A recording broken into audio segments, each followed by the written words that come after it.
شروع اللہ کے نام سے جو بڑا مہربان نہایت رحم والا ہے۔ کوہ طور کی قسم اور کتاب کی جو لکھی ہوئی ہے، کشادہ اوراق میں، اور آباد گھر کی، اور اونچی چھت کی، اور ابلتے ہوئے دریا کی، کہ تمہارے پروردگار کا عذاب واقع ہو کر رہے گا اور اس کو کوئی روک نہیں سکے گا۔ جس دن آسمان لرزنے لگے کپ کپا کر اور پہاڑ اڑنے لگے اون ہو کر، اس دن جھٹلانے والوں کے لیے خرابی ہے جو خوض باطل میں پڑے کھیل رہے ہیں۔ جس دن ان کو آتش جہنم کی طرف دھکیل دھکیل کر لے جائیں گے، یہی وہ جہنم ہے جس کو تم جھوٹ سمجھتے تھے۔ تو کیا یہ جادو ہے یا تم کو نظر ہی نہیں آتا؟ اس میں داخل ہو جاؤ اور صبر کرو یا نہ کرو تمہارے لیے یکساں ہے۔ جو کام تم کیا کرتے تھے یہ انہی کا تم کو بدلہ مل رہا ہے۔ جو پرہیزگار ہیں وہ باغوں اور نعمتوں میں ہوں گے۔ جو کچھ ان کے پروردگار نے ان کو بخشا اس کی وجہ سے خوشحال، اور ان کے پروردگار نے ان کو دوزخ کے عذاب سے بچا لیا۔ اپنے اعمال کے صلے میں مزے سے کھاؤ اور پیو۔ تختوں پر جو برابر برابر بچھے ہوئے ہیں، تکیا لگائے ہوئے، اور بڑی بڑی آنکھوں والی حوروں کو ہم ان کا رفیق بنا دیں گے۔ اور جو لوگ ایمان لائے اور ان کی اولاد بھی راہ ایمان میں ان کے پیچھے چلی، ہم ان کی اولاد کو بھی ان کے درجے تک پہنچا دیں گے اور ان کے اعمال میں سے کچھ کم نہ کریں گے۔ ہر شخص اپنے اعمال میں پھنسا ہوا ہے، اور جس طرح کے میوے اور گوشت ان کا جی چاہے گا ہم ان کو عطا کریں گے۔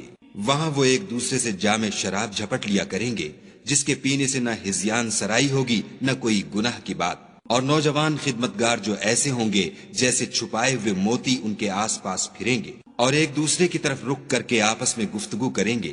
کہیں گے کہ اس سے پہلے ہم اپنے گھر میں خدا سے ڈرتے رہتے تھے، تو خدا نے ہم پر احسان فرمایا اور ہمیں لو کے عذاب سے بچا لیا۔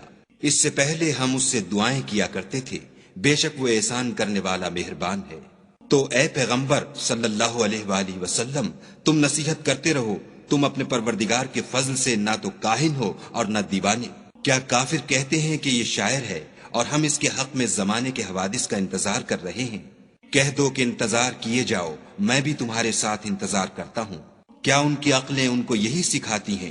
بلکہ یہ لوگ ہیں ہی شریر۔ کیا کفار کہتے ہیں کہ ان پیغمبر نے قرآن از خود بنا لیا ہے؟ بات یہ ہے کہ یہ خدا پر ایمان نہیں رکھتے۔ اگر یہ سچے ہیں تو ایسا کلام بنا تو لائیں۔ کیا یہ کسی کے پیدا کیے بغیر ہی پیدا ہو گئے ہیں، یا یہ خود اپنے تئیں پیدا کرنے والے ہیں، یا انہوں نے آسمانوں اور زمین کو پیدا کیا ہے؟ نہیں، بلکہ یہ یقین ہی نہیں رکھتے۔ کیا ان کے پاس تمہارے پروردگار کے خزانے ہیں، یا یہ کہیں کے داروغہ ہیں، یا ان کے پاس کوئی سیڑھی ہے جس پر چڑھ کر آسمان سے باتیں سناتے ہیں؟ تو جو سناتا ہے وہ صریح سند دکھائے۔ کیا خدا کی تو بیٹیاں اور تمہارے بیٹے؟ اے پیغمبر صلی اللہ علیہ وآلہ وسلم، کیا تم ان سے صلح مانگتے ہو کہ ان پر تاوان کا بوجھ پڑ رہا ہے، یا ان کے پاس غیب کا علم ہے کہ وہ اسے لکھ لیتے ہیں؟ کیا یہ کوئی داؤں کرنا چاہتے ہیں تو کافر تو خود داؤں میں آنے والے ہیں۔ کیا خدا کے سوا ان کا کوئی اور معبود ہے؟ خدا ان کے شریک بنانے سے پاک ہے۔ اور اگر یہ آسمان سے عذاب کا کوئی ٹکڑا گرتا ہوا دیکھیں تو کہیں کہ یہ گاڑھا بادل ہے، پس ان کو چھوڑ دو یہاں تک کہ وہ روز جس میں وہ بے ہوش کر دیے جائیں گے سامنے آ جائے، جس دن ان کا کوئی داؤں کچھ بھی کام نہ آئے اور نہ ان کو کہیں سے مدد ہی ملے۔ اور ظالموں کے لیے اس کے سوا اور عذاب بھی ہے، لیکن ان میں کے اکثر نہیں جانتے۔ اور تم اپنے پروردگار کے حکم کے انتظار میں صبر کیے رہو، تم تو ہماری آنکھوں کے سامنے ہو۔ اور جب اٹھا کرو تو اپنے پروردگار کی تعریف کے ساتھ تسبیح کیا کرو، اور رات کے بعض اوقات میں بھی، اور ستاروں کے غروب ہونے کے بعد بھی اس کی تنزیہ کیا کرو۔